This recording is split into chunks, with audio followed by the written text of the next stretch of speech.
पैसों का बहुत बड़ा बिजनेस एम्पायर है। वो वर्ल्ड का सबसे यंगेस्ट एंटरप्रेन्योर भी है। मायरा का दिल उसके सामने तेजी से धड़क रहा था। उसको ईशान के साथ बिताई वो रात याद आ रही थी। वो सब याद करके उसका शरीर बर्फ की तरह ठंडा हो गया था। मायरा पूरी तरह से श्योर नहीं थी कि उस रात वो लड़का ईशान ही था, पर दिमाग कह रहा था कि वो ईशान ही है। ईशान ने उसे याद दिलाते हुए कहा, 6 साल पहले मायरा। ईशान ने उसकी बाहों को मजबूती से पकड़ लिया। मायरा को उसका इस तरह से उसे टच करना बिल्कुल भी अच्छा नहीं लगा। उसे वही पुराना सब कुछ याद आ रहा था। उसने अपने आप को ईशान की मजबूत पकड़ से छुड़वाया और वहां से पीछे हट गई। मायरा को बहुत गुस्सा आ रहा था, पर वो कुछ कर नहीं सकती थी। ईशान के चेहरे पर एक अजीब मुस्कान थी। मायरा ने उसे गुस्से से बोला, ईशान, थोड़ा तमीज से रहो और अपनी लिमिट्स क्रॉस मत करो। ईशान की नजर मायरा की घड़ी पर पड़ती है, जो कि एक जेंट्स घड़ी थी, और वो मायरा की कलाई पर अच्छी नहीं लग रही थी। तभी उसे याद आया कि कॉलेज के एंट्रेंस एग्जाम्स वाले दिन मायरा ने उससे टाइम पूछा था। तब ईशान ने अपनी घड़ी मायरा को दे दी थी। उस दिन अनिका ने मायरा की घड़ी पानी में फेंक दी थी। जल्दबाजी में वो एग्जामिनेशन टिकट लाना भूल गई और थोड़ा लेट भी हो गई थी। मायरा ने एक कार को पार्क होते हुए देखा, तो उसने कार में बैठे हुए आदमी से टाइम पूछा। उस आदमी ने मायरा को अपनी घड़ी ही दे दी। मायरा का एग्जाम उस दिन बहुत अच्छा हुआ। मायरा को लगने लगा कि ये घड़ी उसके लिए बहुत लकी है। घड़ी के पीछे ईशान का नाम था। तभी ईशान बोला, मायरा, तुमने 12 साल की एज में ही कॉलेज एंट्रेंस एग्जाम दे दिए थे। तुम एक टैलेंटेड लड़की थी। मायरा ने ईशान की घड़ी वापस करते हुए बोला, थैंक यू। ईशान का चेहरा फीका पड़ गया। ये घड़ी उसकी तरफ से मायरा को गिफ्ट था। बजाय खुश होने के, मायरा उसको घड़ी लौटा रही थी। ये बात उसे बिल्कुल समझ नहीं आ रही थी। उसी समय मायरा का फोन बजता है। वो ईशान से कहती है, मिस्टर ईशान, मैं माफी चाहती हूँ। अगर आपको ऐतराज ना हो तो मैं पहले फोन पर बात करना चाहूंगी। हाँ हाँ, जरूर, इसमें मुझे क्या ऐतराज होगा। मायरा साइड में जाकर फोन पर बात करने लगी। फोन पर बात करते वक्त वो थोड़ी अपसेट लग रही थी, पर जल्दी ही वो थोड़ा मुस्कुराई और बोली, लकी वॉच के लिए थैंक यू। मैं आपको डिनर पर इनवाइट करूंगी। आशा करती हूँ आप मुझे इसका चांस जरूर देंगे।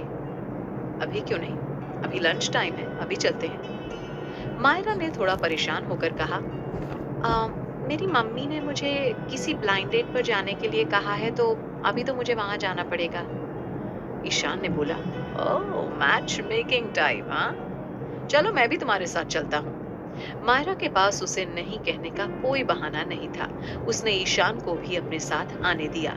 इतने में ईशान को कोई बिजनेस कॉल आता है और वो कैफे के बाहर खड़ा होकर फोन पर बातें करने लग जाता है। जैसे ही मायरा कैफे में एंटर होती है, वहां बैठी हुई एक लेडी उसका मजाक उड़ाती हुई बोलती है, मायरा, मैंने उसे देखा। वो बहुत ही मैच्योर है। अभी भी वो अपनी पहली वाइफ को भूला नहीं है। कितना प्यारा हस्बैंड होगा वो तुम्हारा। तुम उसके साथ खुश रहोगी। मुझे इंतजार रहेगा कि जब मेरी शादी हो, तब तुम दोनों एक साथ वहां आओ। कुछ लोगों को दूसरों को दर्द देकर ही खुशी मिलती है। सोनम उनमें से एक है। वो मायरा को छेड़ रही थी।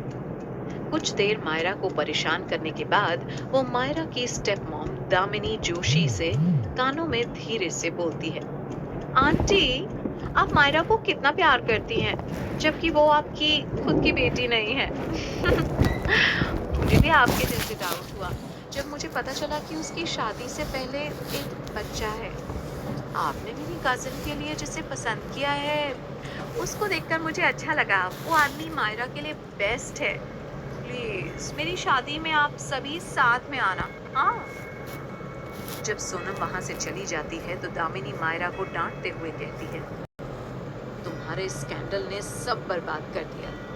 अभी सोनम की जगह तुम दुल्हन होती। अब तुम्हें एक और मौका मिला है। आज की ये डेट बहुत ही इम्पोर्टेंट है, इसको बेकार मत जाने देना। मैंने तुम्हें बहुत प्रॉब्लम्स के साथ बड़ा किया है। मेरे साथ कुछ अच्छा करने के बजाय तुमने हमारी रेप्यूटेशन बर्बाद कर दी। तो प्लीज इस बार कुछ गड़बड़ मत करना। उसके बाद दामिनी मायरा को एक लड़के से मिलवाती है। हाय आदित्य, यह है मेरी बेटी मायरा। मैं कोई झूठ नहीं कह रही हूँ, ये बहुत टैलेंटेड है। ऐसा कहकर दामिनी ने मायरा का इंट्रोडक्शन एक आदमी से कराया जो करीब 40 साल का था। मॉम, मायरा ने अपनी माँ को आवाज दी। उसे वहां अनकंफर्टेबल फील हो रहा था।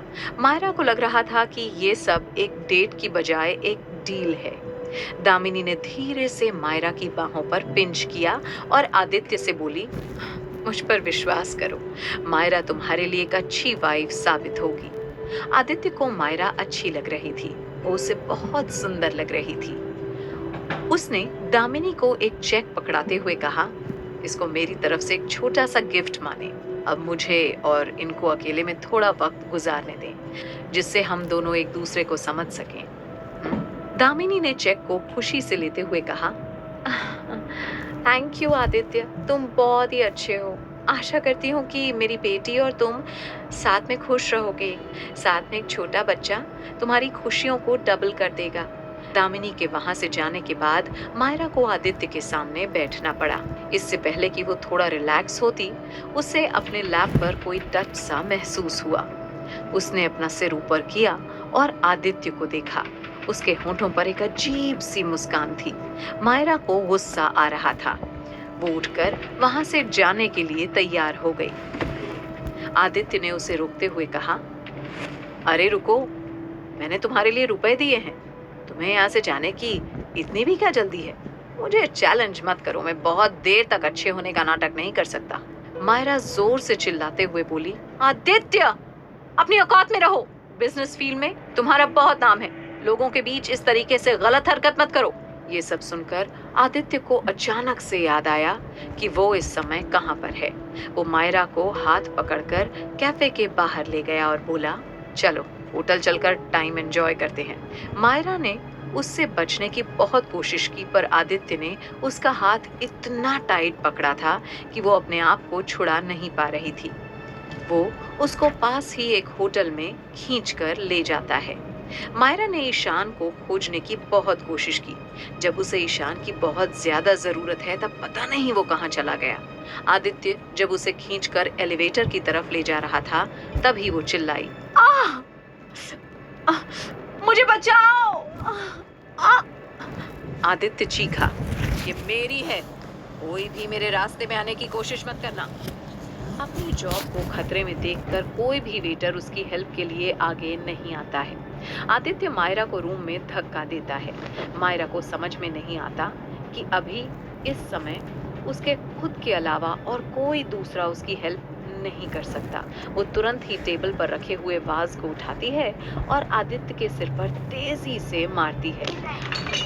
आदित्य जमीन पर गिर जाता है और उसका माथा खून से भर जाता है। वो चिल्लाता है, तुम्हारी हिम्मत कैसे हुई? मैं तुम्हें यहाँ से नहीं जाने दूंगा। मायरा उसे दर्द में देखती है। वो डर से कांपने लग जाती है।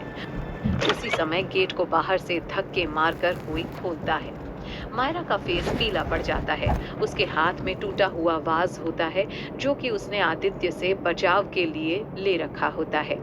जब वो ईशान को गेट पर खड़ा देखती है, तो उसे थोड़ा ठीक महसूस होता है।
कुछ लोगों को दूसरों को दर्द देकर ही खुशी मिलती है।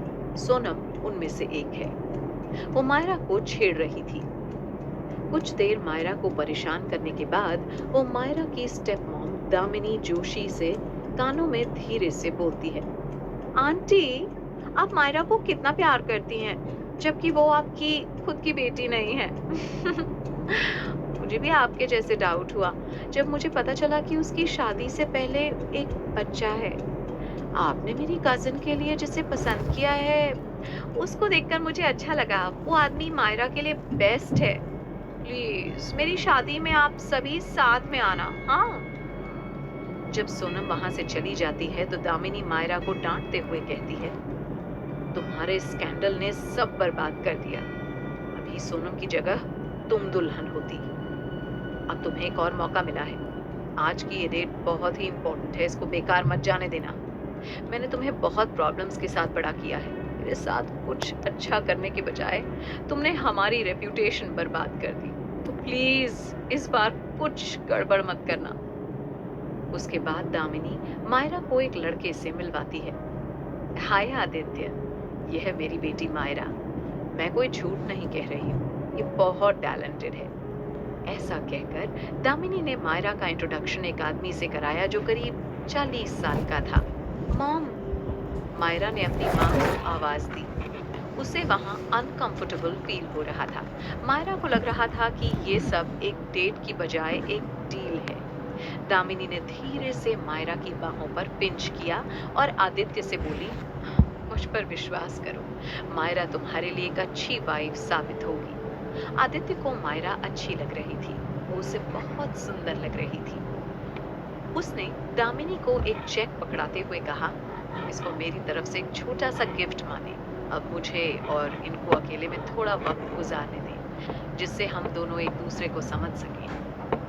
दामिनी ने चेक को खुशी से लेते हुए कहा, थैंक यू आदित्य, तुम बहुत ही अच्छे हो। आशा करती हूँ कि मेरी बेटी और तुम साथ में खुश रहोगे।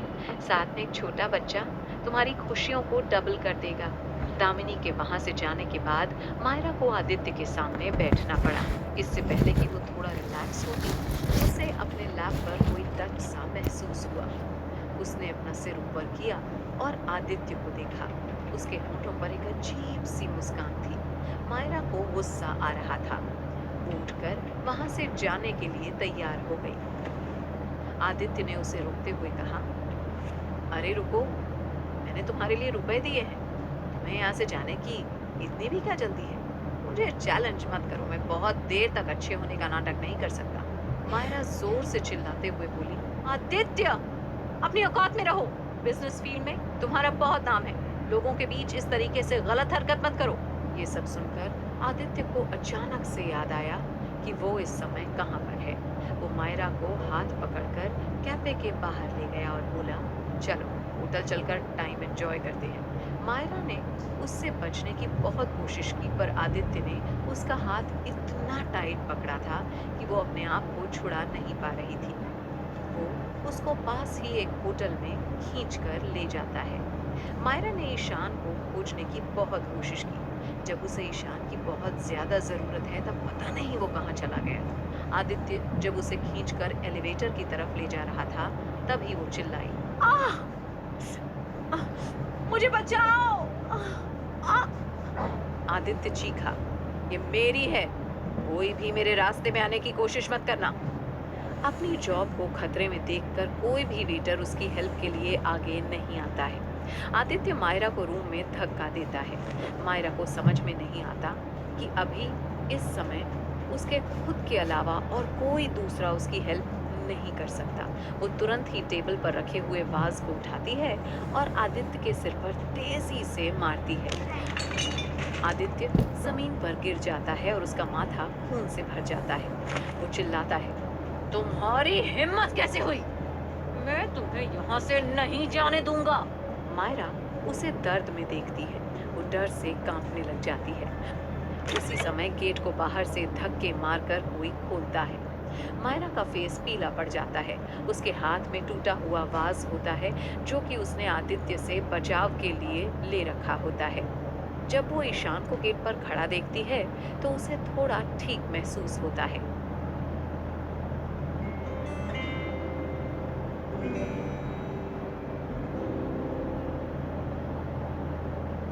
घबराहट के मारे मायरा के चेहरे का रंग उतर चुका था। उसने हाथ में टूटे हुए वाज को कसकर पकड़ रखा था। जब मायरा ने देखा कि कमरे में आने वाला आदमी कोई और नहीं ईशान कपूर है तो वो चौंक गई। कॉफी शॉप के बाहर ईशान को उसका एक बिजनेस फ्रेंड मिल गया था। जब वो दोनों अंदर केबिन में बैठकर बात कर रहे थे तब ईशान ने खिड़की से देखा कि आदित्य मायरा को जबरदस्ती होटल के कमरे की ओर ले जा रहा था। ईशान तुरंत उनके पीछे चला गया। कमरे में पहुंचने के बाद वो भी काफी ज्यादा शॉक्ड था। उसे बिल्कुल उम्मीद नहीं थी कि मायरा जैसी नाजुक दिखने वाली लड़की इस तरह खुद के लिए स्टैंड लेगी।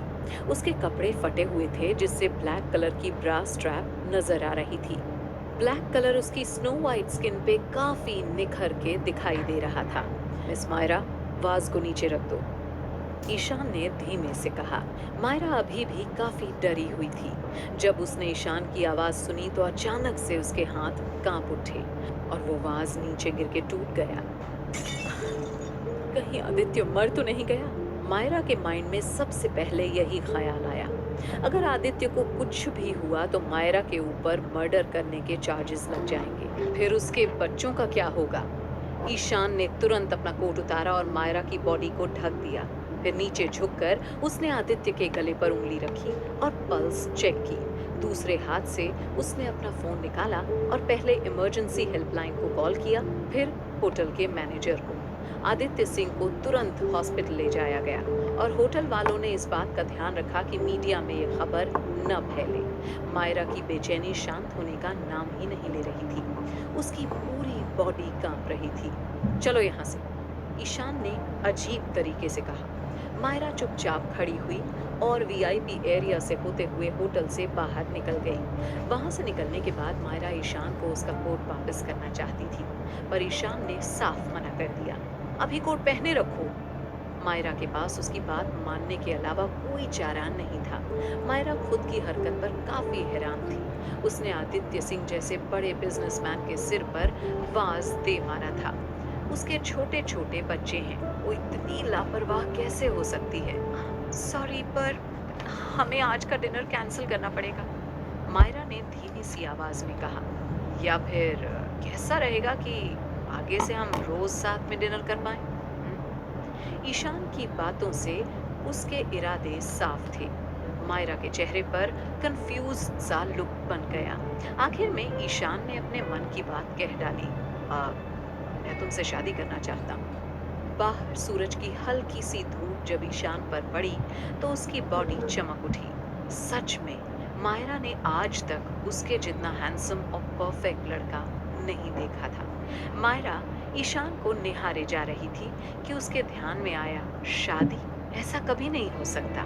मायरा को समझ नहीं आ रहा था कि ये सब क्या चल रहा है। वो तुरंत बोल पड़ी, मिस्टर कपूर, मैं अब चलती हूँ। वो पीछे मुड़कर जा रही थी कि उसे ईशान की आवाज सुनाई दी। तुम तो शादी के लिए लड़का ढूंढ रही थी ना? अब ईशान को कहाँ पता था कि सिर्फ अपनी सौतेली माँ को खुश करने के लिए मायरा को एक अनजान लड़के से मिलने आना पड़ा था। पर उसी इंसान ने पैसों के दम पर उसके साथ बदसलूकी करनी चाहिए। यही सब सोचते हुए मायरा ने अपनी नजरें उठाईं और ईशान की तरफ देखा। ईशान भी तो अमीर और पावरफुल है, फिर उसने मायरा के साथ ऐसा कुछ क्यों नहीं किया? वो तो इतने अच्छे से उसके साथ पेश आ रहा है। अब तुम अ, तुम मुझसे शादी क्यों करना चाहते हो? मायरा ने हिचकिचाते हुए पूछा, जिस पर ईशान ने अजीब तरीके से जवाब दिया, मुझे बस अपने लिए एक बीवी चाहिए। ईशान के एक्सप्रेशंस बिल्कुल नॉर्मल थे। उसका मानना था कि शादी प्यार के लिए नहीं, बल्कि अपनी जरूरतों के लिए की जाती है। मायरा जानती थी कि उसके मन में ईशान के लिए कोई फीलिंग्स नहीं है, पर हर लड़की का यही सपना होता है कि वो दुल्हन की तरह तैयार हो और एक अच्छे से लड़के से शादी करे। मायरा खुद एक वेडिंग प्लानर थी और ये बात उससे बेहतर कौन जानता था कि बहुत सारे लोग सिर्फ नाम के लिए शादी करते हैं, न कि प्यार व्यार के चक्कर में। तो कल सुबह 9 बजे सिविल कोर्ट के बाहर मिलते हैं। ईशान की बात से ऐसा लग रहा था जैसे वो उसे ऑर्डर दे रहा हो। अपनी बात खत्म करते ही ईशान ने कार स्टार्ट की और वहां से निकल गया। मायरा समझ चुकी थी कि ईशान कितना डोमिनेटिंग नेचर का है। इस लड़के ने यूं आसानी से मायरा की किस्मत डिसाइड कर ली। ऐसे लड़के से शादी करना जो शायद उसके बच्चे का बाप हो सकता है, ये फैसला आगे चलकर सही साबित होगा या गलत।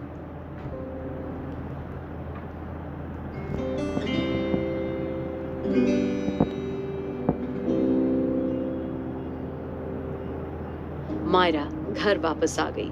नहाने के बाद वो बच्चों को स्कूल से लाने के लिए निकल गई। रास्ते में उसने ईशान के कोट को ड्राई क्लीनिंग स्टोर में दे दिया। किंडरगार्टन स्कूल का नजारा। दोनों बच्चे अपनी माँ को देखते ही भागते हुए आए और गले लगा लिया। मम्मी, आप आ गई। पीहू की आंखों में अलग सी चमक थी। उसका चेहरा मायरा से काफी मिलता जुलता था। पता है मम्मी, आयुष मुझे पसंद करता है और उसने मुझे अपनी फीलिंग्स शेयर की। पर ना, मैं अभी उसे अपना बॉयफ्रेंड नहीं बना सकती हूँ। सच में प्यार करने वालों को कितनी प्रॉब्लम्स फेस करनी पड़ती हैं, है ना? मायरा ने अपनी बेटी के बाल सहलाते हुए पूछा, पीहू, तुम्हारी उम्र ही क्या है जो तुम्हें प्यार की बातें पता हो? मायरा को पीहू की बातें सुनकर हंसी आ रही थी। मम्मी, पीहू पूरे स्कूल में सबसे ज्यादा ब्यूटीफुल है। सब बच्चे उसे पसंद करते हैं। साइड में खड़े हर्ष ने अपनी बहन की साइड लेते हुए कहा। मायरा सोच में पड़ गई। क्या आजकल के बच्चे इतने फास्ट फॉरवर्ड हो गए हैं? भैया भी स्कूल में काफी फेमस है। पीहू ने खुशी से बताया। वो तो वो तो आयरन मैन से भी ज्यादा पॉपुलर है। ये बात सुनते ही मायरा को जोर की हंसी आ गई। सच में उसके दोनों बच्चे कितने मासूम और प्यारे हैं। उन्हें किसी की नजर न लगे। मायरा ने दोनों का हाथ पकड़ा और वापस घर जाने लगी। 6 साल पहले उस रात को मायरा ने अपनी मासूमियत खोई थी और कुछ महीनों बाद 2 बच्चों को जन्म दिया। तब से लेकर आज तक इन बच्चों के ही इर्द गिर्द मायरा की पूरी दुनिया घूमती है। हर्ष और पीहू उसकी जिंदगी के सबसे बड़े तोहफे थे। मम्मी, वो देखो। हर्ष ने पार्क की ओर इशारा किया। उस पौधे पर कितने सारे फूल लगे हुए हैं। मम्मी, मैं चाहता हूँ आपको कोई ऐसा मिले जिससे आपकी लाइफ उस पौधे की तरह ब्यूटीफुल बन जाए। तब तक पीहू ने तुरंत अपना हाथ छुड़ाया और एक गुलाब का फूल तोड़कर लाई। उसने मायरा को झुकने के लिए कहा और उसके कान के पास उस फूल को लगा दिया। देखना भैया, हमारी मम्मी को दुनिया की सारी खुशियाँ मिलेंगी। ये सुनते ही मायरा के माइंड में ईशान का चेहरा आया। वो ये देखकर बहुत ज्यादा खुश थी कि उसके बच्चे उसकी इतनी केयर करते हैं। अगली सुबह हुई। बच्चों को स्कूल भेजने के बाद मायरा ने लोकल बस पकड़ी और कंपनी पहुंच गई। मायरा, तुम्हें मुझसे डर नहीं लगता है? आदित्य को चोट पहुंचाने की तुम्हारी हिम्मत कैसे हुई? तुम कौन से दूध की धुली हो? पहले भी तुम किसी लड़के के साथ सो चुकी हो जिसका अंजाम हमें आज तक भुगतना पड़ रहा है। अभी तुरंत हॉस्पिटल पहुंचो। दामिनी ने मायरा को कॉल करके अपनी भड़ास निकाली। मायरा ने तुरंत दूसरी बस पकड़ी और हॉस्पिटल चली आई। दामिनी ने जैसे ही मायरा को देखा, उसे एक जोर का थप्पड़ मार दिया।